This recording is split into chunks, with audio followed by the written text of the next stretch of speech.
Subscribe to our channel by clicking the subscribe button. Click the bell button and enjoy the latest uploads from our channel. iPhone 10 versus the iPhone 10s speed test. Let's go ahead and begin with a boot up test in 3, 2, 1 and see which one can get there first. Now, these have a little bit difference in RAM. We have 4 gigabytes of RAM here on the right and 3 gigabytes of RAM here on the left. Apple A11 Bionic chip, Apple A12 Bionic chip. So this is supposed to bring a little bit more improvement in the speed, like 15% faster and like 50% in the GPU. You see the iPhone 10 is blowing away the iPhone 10s in the boot up test. That is very odd, but the iPhone 10 with the win there on the boot up test. Okay, so let's go ahead and test out the Face ID to see if there's any differences here in response time. 3, 2, 1. You can see the 10s looks slightly ahead. 3, 2, 1. And the 10s definitely ahead there for recognizing my face. And let's do one last test. 3, 2, 1. And that time it was the 10. So they're pretty close. Let's go ahead and swipe up, getting in the home screen about the same. They're pretty close, but I do feel after using the 10s for a few days now that it's a little bit faster when it comes to the Face ID unlock, but it's very slight. It's not like drastically faster. Okay, so welcome to the application speed test. You can see everything closed out on the 10, everything on the 10s. Can the 10s pull ahead in any way, shape, and form? Let's begin with calendar. You can see no real differences there. What about calculator? Again, very slightly to the 10s, but no real differences. Let's go into clock. You can see look like very similar. Let's go into Twitter. And you can see Twitter is ahead for the 10s on that one. But I mean, that is definitely not anything to go pay $1,000 for. What about Snapchat? You can see the iPhone 10. Let's go into Instagram. And you could see that looks about identical. Whoa. I mean, it's really hard to see the difference. And I got to be honest with you, in the past few days, I've been analyzing these closely. And I've been feeling like I just bought the same exact phone in the 10s Max, or the 10s, excuse me. The 10s Max is the one that feels like a real upgrade here. And you can see similar performance. What about the Prime Video? But I do have to mention that the camera is definitely improved and it's very noticeable on a 10s versus the 10. Let's go into JAWS. The pictures just look better, but we'll talk more about that in a future comparison. About the same there. What about Amazon? And you could see Amazon loads about the same again. See these real world differences, whether you have 5 million or trillion transistors or whatever in the A12 Bionic neural engine and all that geek stuff, you know, it's basically in the real world about the same. What about the Slither? Let's go into Slither in 3. And I couldn't even count because they're so fast. But the Slither opens about the same again. Let's go into Jetpack Joyride. And you can see they're going to open again very closely here and about the same. So before, when we had like the upgrade from the iPhone 6 to the iPhone 6s, it was a generational leap. It was pretty big. Like the A8 to the A9 was huge in the processor department, huge gains for the 6s, but I don't see those gains to be as huge here from the iPhone 10 to the iPhone 10s. So let's go into PUBG Mobile and see what happens here, and we'll speed up to get to the match.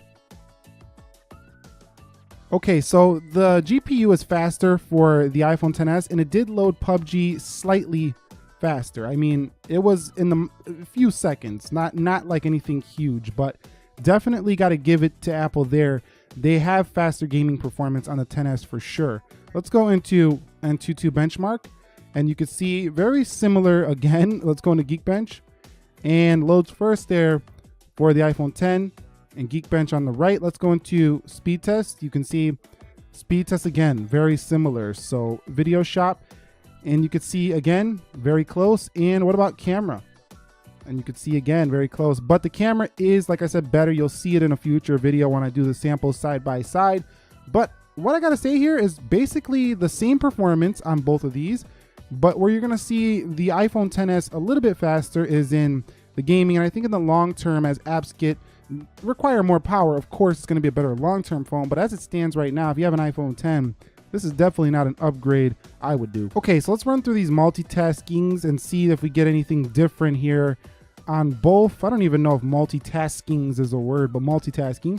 You can see nothing on the reload, and we have the same performance here for PUBG, Dead Trigger 2, both paused. About Jetpack Joyride, Let's go into Slither. You can see both did open there, eBay.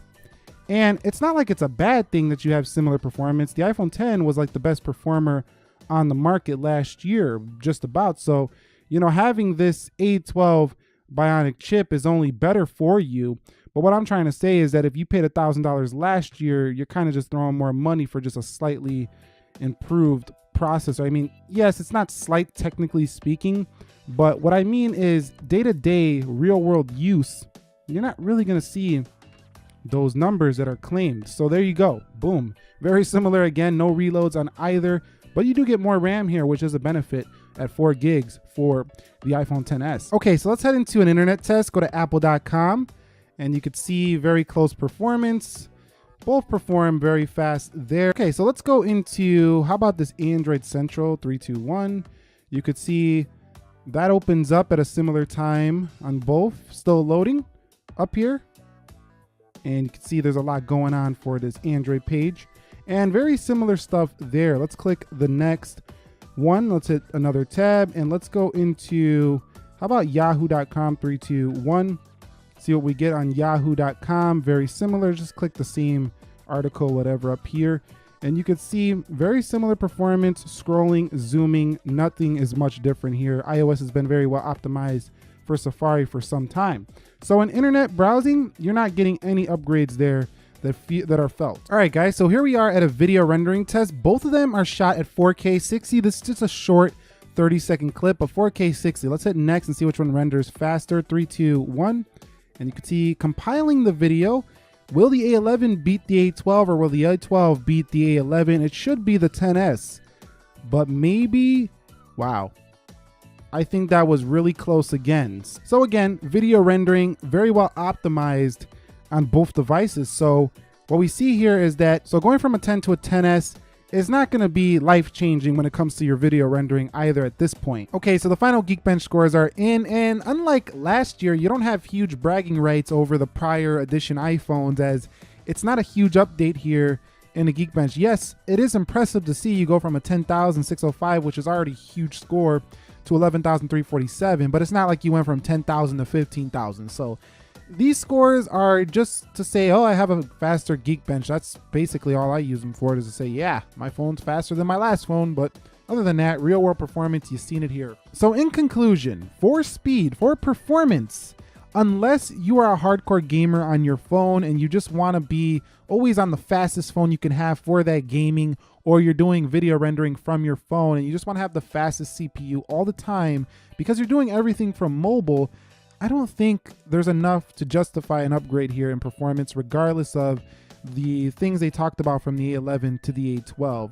The AI stuff is just not caught on at the level where it really matters that much at this point. People still use their phones like they did 3 years ago, 4 years ago, and do mostly iMessaging, Instagramming, camera, YouTube, stuff like that. So I'm going to be doing a more of a full comparison to see the real differences between these two. But long story short, what I'm seeing so far is a camera update is pretty significant. It's a nice camera bump to the iPhone XS. No pun intended on the camera bump getting larger than the iPhone Xs, and battery life should be a little bit better on this device. But let me know your thoughts down below on the iPhone X to the XS. Do you think this is a silly upgrade for somebody to come from this? Do you think it's worth it because of the camera, the battery? You think the speed is just so similar and the phone's just so similar, this is just skip it all together? Let me know your thoughts down below. Or do you think a 10 user should just go to the XS Max? Just get your feedback down below. Help people out in the community, as buying his iPhones this year is confusing than ever, and your feedback